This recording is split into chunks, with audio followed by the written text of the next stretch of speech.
জিজ্ঞাসা করবে মালাকুল মউতকে, যিনি আমাদেরকে নিয়ে যান, মান বাকিয়া আলা যাহরিল আরদ, জমিনের বুকে কে বাকি? আল্লাহ জানেন। তো মালাকুল মউত বলবে লা আলাল আরদি আহাদুন, জমিনে কেউ নাই, আমি টোকায় টোকায় নিয়ে আসছি।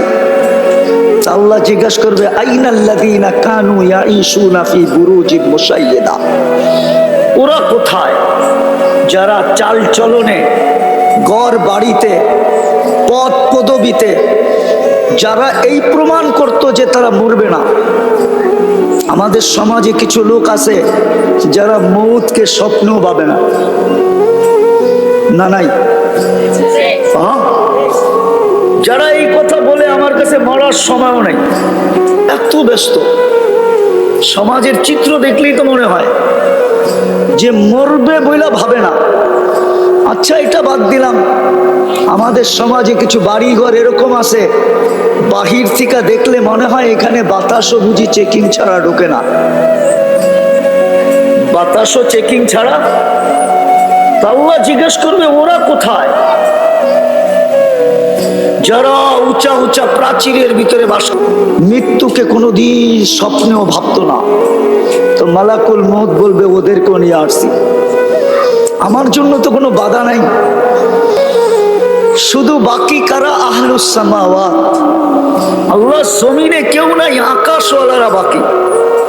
আপনি বলবেন আকাশে কেউ আছে? তাহলে হাদিসের আলোকে দেখা যায় 4 আঙ্গুল জায়গা খালি নাই। ইল্লা মালাইকাতুন কাইমুন আও রাকিউন আও সাজিদুন, কেউ দাঁড়ানো, কেউ রুকুতে, কেউ সিজদায়। মিন আউয়ালি খালকিহি ইলা ইয়াউমিল কিয়ামা, জন্ম লগ্ন থেকে কিয়ামতের সকাল পর্যন্ত আল্লাহর গুণগানে রত। লা ইয়াগফাল, বিমুখ হন না, ওয়ালা ইয়ালতাফিত, এদিক ওদিক তাকান না, তরফাতা আইন, চোখের পলক ঝরতে যতটুক সময় লাগে এতটুকের জন্য। পুরো আকাশ ভরা। আল্লাহ বলবে আকাশ খালি করো। তো আকাশ, 7 আকাশ খালি করবে। আল্লাহ জিজ্ঞাসা করবে এইবার, তো বলবে লা আলাল আরদি ওয়ালা আলাস সামাওয়াত, জমিনেও কেউ নাই, আকাশেও কেউ নাই। ইল্লাল্লাযীনা ইয়াঈশুনা তাহতা আরশি, আপনার আরশের নিচে যারা আছে ওরা বাকি আছে। আল্লাহ বলবে লাগাও ঝাড়ু আরশের নিচে। আরশের নিচে ঝাড়ু দিবে। আরশ কত বড় এটা বলার এখন আর সময় নাই। এতটুকু জানেন, যাদের কাঁধে আরশ তাদের 2 জনের দূরত্ব হলো 50,000 বৎসরের রাস্তা। যে 8 জনের কাঁধে আরশ, 2 জনের মধ্যখানে গ্যাপ হইল, দূরত্ব হইল 50,000 বৎসরের রাস্তা। আল্লাহ বলবে আরশের নিচে ঝাড়ু লাগাও। লাগায় দিবেন ঝাড়ু। তারপরে আল্লাহ জানা সত্য জিজ্ঞাসা করবে এইবার কে বাকি? তো বলবে লা আলাল আরদি ওয়ালা আলাস সামাওয়াতি ওয়ালা তাহতা আরশি ইল্লা ইসনা আশার, জমিনেও নাই, আকাশেও নাই, আরশের নিচেও নাই, শুধু 12 জন বাকি। ওয়া আনতাল হাইয়ুল্লাযী লা তাকুম লা তামুত, আর আপনি চিরঞ্জীব। আপনি চিরঞ্জীব, আর 12 জন বাকি। আল্লাহ বলবে নাম বলো। বলবে নাহনু আরবা, আমরা 4 জন, জিবরিল, মিকাইল, ইসরাফিল, মালাকুল মউত, ওয়াস সামানিয়াতু মিন হামিলাতি আরশি, আপনার আরশ বহনকারী 8 জন। তা আল্লাহ হুকুম দিবে ফালিয়ামুত জিবরিল ওয়া মিকাইল ওয়া ইসরাফিল, 3 জনের মৃত্যু হয়ে যাক। 3 জন মারা যাবে। আল্লাহ আবার জিজ্ঞাসা করবে এইবার, তো বলবে 9 জন, 8 জন আপনার আরশ বহনকারী, আর আমি আর আপনি চিরঞ্জীব।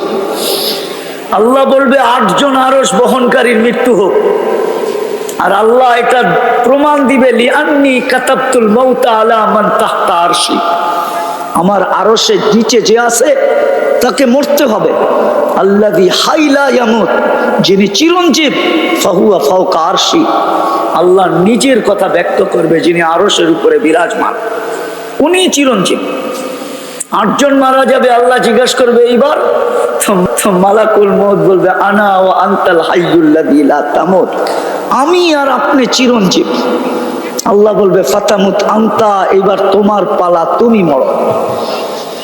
সায়ুলকি আলাইহি সাকারাতাল মউত, ওনার উপরে আল্লাহ মৃত্যুর যাতনা ঢালবে। উনি একটা চিৎকার দিবে আর পড়বে আর বলবে, লাউ আলিমতু সাকরাতাল মউত, মৃত্যুর যাতনা সম্বন্ধে যদি কিঞ্চিত ধারণা আমার থাকতো, মা কাবাস্তু আরওয়াহাল মুমিনিন, তো কোনো মুমিন মুসলমানের রূহ নিয়ে আসার জন্য আমি দায়িত্ব কোনোদিন নিতাম না। এত কষ্ট। বিদায় আমরা অচিরেই চলে যাব, ছিলাম না, অচিরেই চলে যাব।